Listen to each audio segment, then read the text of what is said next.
Criano mandou aqui, ó. Marcos, e lá no espaço, era tranquilo pra dormir? Os astronautas ainda comem aquelas pastas de dente com sabor de comida? Tipo a gente vê em filme? Observação, o Igor tá com curativo porque ele fez um foguete pra provar que a Terra é plana. Mas deu errado. Como é que é pra dormir lá, cara? Não, dormir é confortável, embora, como é que eu vou dizer assim?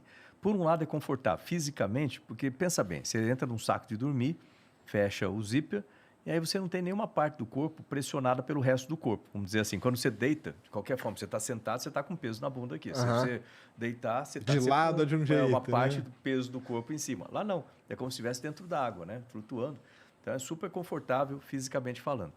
Por outro lado, a parte, como é que eu vou chamar? Psicológica, não seria bem isso a questão, mas você está tanta coisa para fazer que a cabeça está a mil, então demora para você desligar. E vamos combinar, tu tá no espaço, irmão, tu vai dormir.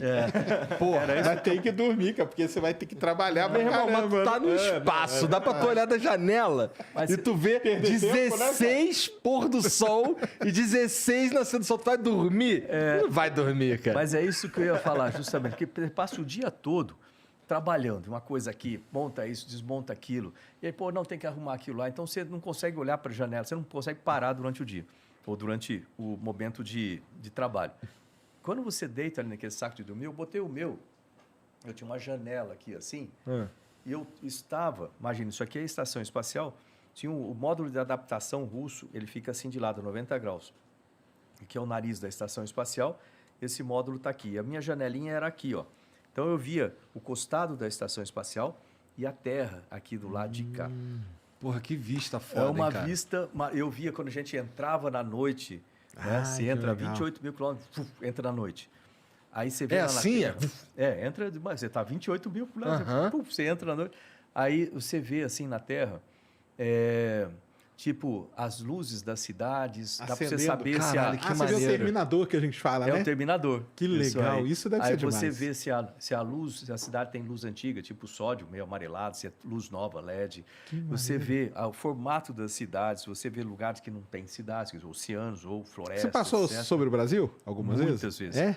Muitas. E aí? Demora 3 minutos e meio para cruzar o Brasil na diagonal, assim, né? Reconheceu? Cara, isso você deve vê ser uma muita sensação coisa. muito foda. E aí, quando Deve ser você muito vê foda. à noite também, você tem muito meteoro, né? Sim. Então você vê eles Que legal.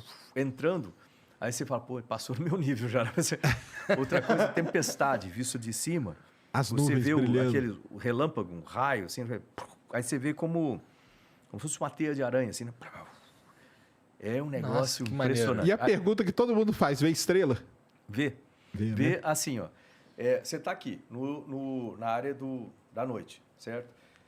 Quando entra numa parte escura, primeiro você tem que apagar tudo dentro da estação, cobrir para você poder focar do lado de fora, senão fica reflexo da Sim. janela, você não vai enxergar nada. Aí você bota uma toalha, alguma coisa assim. E lembrar que a janela é pequenininha também, não é um janelão. Assim. Hoje em dia tem Hoje lá tem a cúpula. Pô, isso, deve que ser é outra coisa, sensacional, né? né? E aí você consegue ver. Se a Lua não tiver no visual, porque quando a Lua está no visual, ela é muito clara. Toma ela conta de cobre tudo. Então, se tiver muita claridade na Terra, então as estrelas ficam muito pouco... Sim. Não é como aqui que você olha assim, né? Fica meio difícil de ver, principalmente naquele ângulo também, assim, né? Porque tem os reflexos. Aí, você está lá na parte escura, noite. Aí depois você começa a ver, assim, um tipo de como se fosse um arco-íris de cor diferente. Preto, vermelho, amarelado, assim, começa a formar no horizonte, né? Da Terra, no costado, assim. Aí você vai vendo aquilo, vai aumentando de largura, aí no meio aparece o Sol, né? Que é de que cor? Aí você, chega... Só que você não... tecnicamente é branco, né? Só que você não pode ficar olhando para ele, que aquela janela não tem proteção de ultravioleta. Se você olhar, você queima a retina. Então, você para de olhar naquela hora que você começa, para. E aí você entra do lado do dia, né? Passa o terminador do lado do dia agora. Aí no dia, cara, você vê... Lembrando o seguinte, né? Deixa eu... Pô, tem uma caneta aí? Vou fazer um desenho aqui. Fazer um desenho aqui que fica mais fácil com o desenho. Lembra assim, né? Aqui está... Depois eu mostro para vocês. Pô, tá Aqui, Deu certo? Tá? Aqui está a Terra. certo? Equador, né? Você está em órbita, assim, 51 graus com relação ao Equador, certo? Mais ou menos isso aqui, né? Na Terra, Tá. Equador, você está em órbita aqui, 51 graus com relação ao Equador. Então, aqui você tem uns, né, sei lá, América do Norte aqui, América do Sul, aí lá África e etc. Então, imagina que você está subindo aqui, né? Está subindo, Paraná. Você não chega no polo, né? Quando você está quase chegando lá, você começa a baixar do outro lado. E aí você, à medida que você deu uma volta, fez uma órbita, a Terra girou 1h30, vamos dizer assim. E aí quando você vem aqui, você passa em uma outra órbita. Você defasa, né, pro leste, né? Você defasa para o oeste, você defasa um tanto de correspondente a 1h30. Por isso que quando você vê no centro de controle da NASA, Você vê aquela lá senoide lá, o né? mapa aqui, né, da Terra, Equador, tal, e assim por diante, né? Não. Aí você vê mais ou menos como fosse uma senoide, faz isso aqui, Entendi. e aí depois a próxima vai passar por aqui, e a outra mais para lá, você vê algo assim. Entendi. Entendeu? Cada órbita lá. O que eu quero? Por que eu estou mostrando isso? Fora os polos, que você não passa por cima, o resto você vê praticamente tudo no planeta.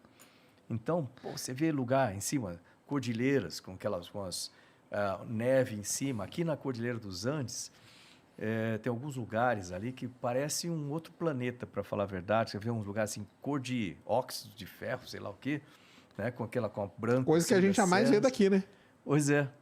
Isso é demais, né? É um negócio maravilhoso. Aí quando você passa em cima do Caribe, por exemplo, você vê aquelas ilhas bem desenhadas num mar verde esmeralda, assim, né? Aí você passa em cima da floresta amazônica. Cara, você é um abençoado de forma absurda, cara. Muito bacana, Cara, né? cara, se a gente for parar, se dá pra gente contar quantos seres humanos tiveram essa experiência aí. Pô, dá pra ser... Acho que é menos de 600, né? que É, o filme cara, espaço. Nem menos. Olha isso. Dá pra contar fácil. Menos de 600 numa... E se você pensar assim, quantos seres humanos já viveram na Terra, né? Hoje em dia a gente tem o quê? 7 bilhões. Aí você conta os que já nasceram e morreram desde o começo, eu diria que talvez chegue a uns 10 bilhões. Tu agradece a Deus, cara?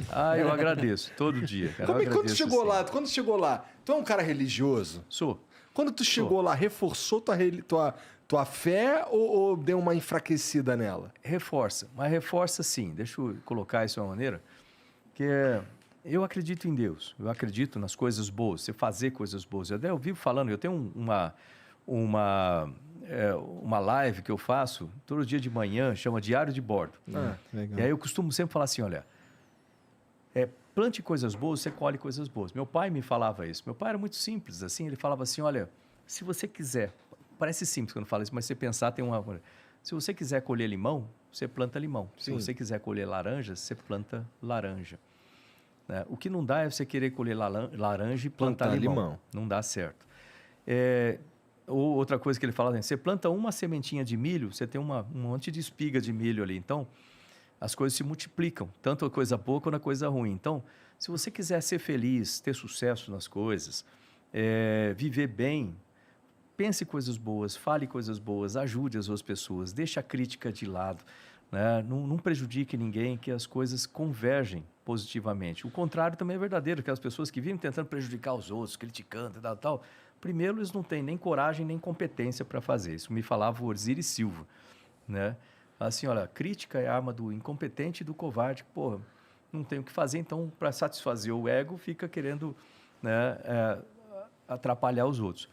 Então, essa é uma coisa importante. Então, isso aí eu sempre agradeci a Deus por essa característica. O pessoal fala assim, você vive sorrindo? Vivo porque eu sou feliz. Eu gosto de fazer bem para as pessoas. Isso me deixa feliz. Isso é bacana. E com relação a Deus, quando você chega lá no espaço, uma sensação que você tem é que a gente é muito pequenininho.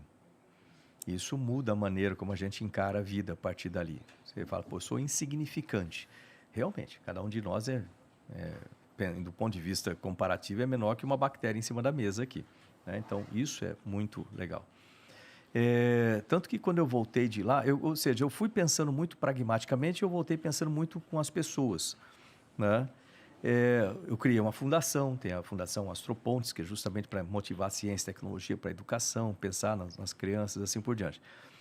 Agora, insignificante cada um de nós em relação à Terra, sem dúvida. Mas se você pensar na Terra em relação ao universo, lembra daquele negócio do Carl Sagan? Isso, pálido ponto azul, pálido né? ponto azul, the pale blue dot, né? A Terra em cima dos anéis lá de Saturno. É bacana o que ele fala naquilo lá, porque tem esse sentido. A Terra em relação ao universo também é insignificante. Mas agora pensa matematicamente. Se a Terra desaparecer do universo, o universo com a Terra insignificante é diferente do universo sem a Terra. Matematicamente é. Se um de nós, embora insignificante, desaparecer, o universo com a gente é diferente do universo sem um de nós. O que isso quer dizer? A gente faz parte da mesma coisa. Nós somos a mesma coisa. E se nós somos a mesma coisa, aí volta aquela coisa do meu pai, por isso que eu falei primeiro, é a chamada regra de ouro. Trate as pessoas do jeito que você quiser ser tratado. Porque se nós somos a mesma coisa, se eu fizer mal para você, eu estou fazendo mal para uma parte de mim. Porque nós somos a mesma coisa. Nós a mesma coisa. Se eu fizer bem para você, estou fazendo bem para uma parte de mim. Aí faz tudo o que eu falei antes, é igual o Steve Jobs fala, conecta os pontos atrás. Isso aí. Então, funciona assim. Então, eu acredito em Deus. Mas não é que Deus fica lá em cima jogando raio em alguém que faz alguma coisa errada, completamente diferente. Eu acredito num Deus que está dentro de cada um de nós, que é tudo que existiu, é tudo que existe e é tudo que existirá. E a gente é parte disso. Se a pessoa não quiser falar em Deus, pode falar de universo que funciona da mesma forma. Por isso que eu acho que a gente é a parte de tudo isso. Não é exatamente um teologismo, talvez um teosofismo, mas funciona mais ou menos desse jeito.